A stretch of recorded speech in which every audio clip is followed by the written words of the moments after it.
प्रिय विद्यार्थियों, कल हम जब पढ़ रहे थे रचना के आधार पर वाक्यों के प्रकार, तो उसमें मैंने आपको सरल और संयुक्त पढ़ा दिया था और मैंने ये बताया था कि मिश्र वाक्य जो है वो अगले भाग में पढ़ेंगे। अगला भाग हम शुरू करने जा रहे हैं। उससे पहले एक बार फिर मैं थोड़ा सा आपको बता दूं। सरल वाक्य का मतलब साधारण वाक्य, एक उद्देश्य एक ही विधेय।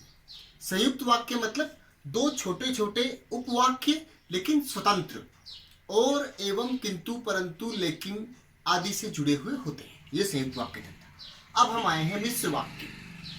अब मिश्र वाक्य जो है वो अपने आप में एक महत्वपूर्ण विषय है हमारे व्याकरण का। उसमें समझने की बात यह है कि मिश्र वाक्य में भी दो छोटे छोटे उपवाक्य होते हैं, लेकिन इनमें एक होता है आश्रित, एक होता है प्रधान। अब जो आश्रित होता है उसके भी तीन प्रकार होते हैं: संज्ञा आश्रित, विशेषण आश्रित और क्रिया विशेषण आश्रित। सबसे पहले हम बात करेंगे संज्ञा आश्रित की।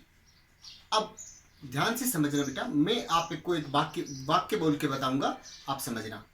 मैंने कहा कि वह चला गया। सबसे पहली बात तो मिश्र वाक्य में आपको बताया था मैंने, एक दूसरे पर आश्रित मतलब डिपेंड करते हैं, निर्भर करते हैं।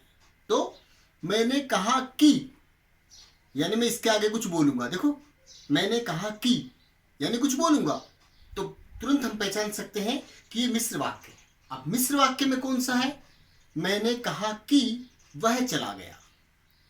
तो देखो बेटा, वह एक संज्ञा है और मैं एक संज्ञा है।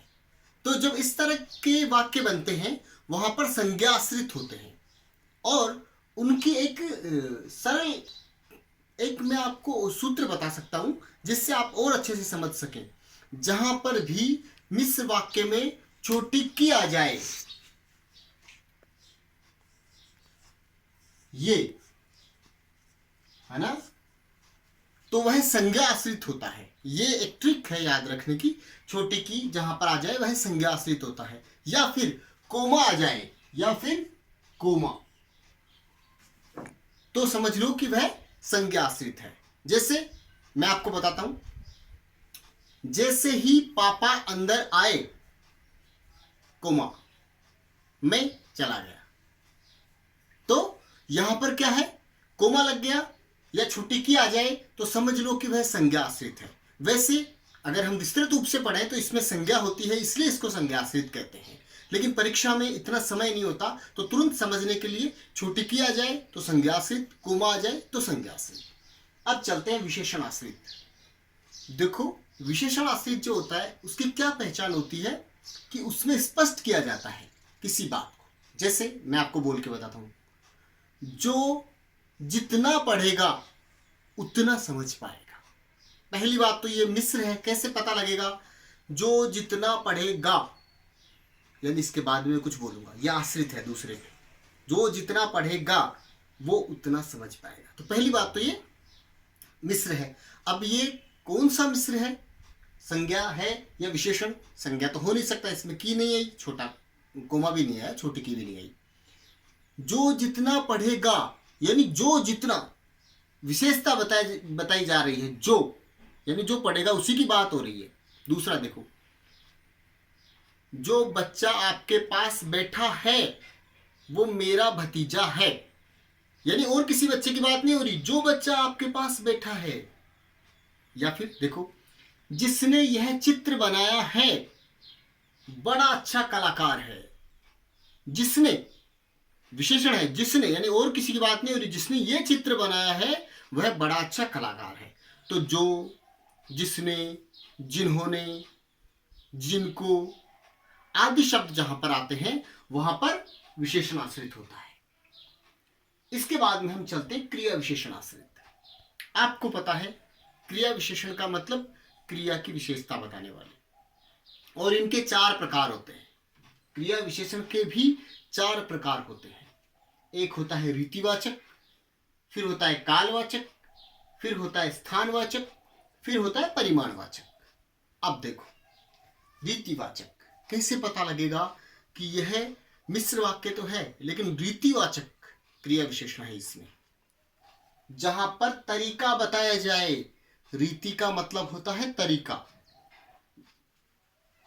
जैसे आपने किया वैसे ही मैं करूंगा, या जैसा आपने बनाया वैसा ही मैं बनाऊंगा। तो इसमें जैसा आपने बनाया, जैसा मतलब तरीका बताया गया है। तो जहां पर जैसा, जैसी, जैसे ये शब्द आए वहां पर रीतिवाचक क्रिया विशेषण होता है। दूसरा, काल। काल का मतलब होता है समय। तो देखो हम तुरंत समझ सकते हैं। काल, मैं बोलूं कि जब तुम आओगे तब मैं पढ़ाना शुरू करूंगा। जब, इस समय को प्रकट कर रहा है। जब, समय, जब तब, देखो मैं लिखा भी है जब तब। जब तुम कक्षा में बैठोगे तब मैं पढ़ाना शुरू करूंगा। तो जहां पर समय को इंगित किया जाए वहां पर कालवाचक क्रिया विशेषण आश्रित वाक्य होता है। इतना समझना पड़ेगा। कालवाचक जब तब। इसके बाद में तीसरा होता है स्थानवाचक। आपको पता है स्थान को हम कैसे बताते हैं? जहां, वहां, जहां, वहां, यहां, तहां, ऐसे। तो जहां पर इन शब्दों का प्रयोग हो, जहां, वहां, यहां, तहां, तो समझ लो कि स्थानवाचक क्रिया विशेषण वो है। कैसे? जहां तुम खड़े हो वहां मेरी दुकान है। जहां, उसी स्थान की बात हो रही है, जहां। और देखो, जहां से तुम गुजरे हो वहां पहले मेरा विद्यालय हुआ करता था। तो स्थान जहां पर स्पष्ट किया जाए वहां पर स्थानवाचक क्रिया विशेषण आश्रित वाक्य होता है। अंतिम, परिमाण। परिमाणवाचक। परिमाण का मतलब होता है माप तोल। अब देखो, माप तोल के लिए हम कौन सा शब्द प्रयोग करते हैं? जितना, जितने या जितनी। मैंने लिखा देखो जितना, उतना। तो देखो, जितना तुमको खाना है उतना थाली में डालो। जितना मात्रा बता रहा है। और देखो, जितने बच्चे आए सबको मैंने पढ़ाया।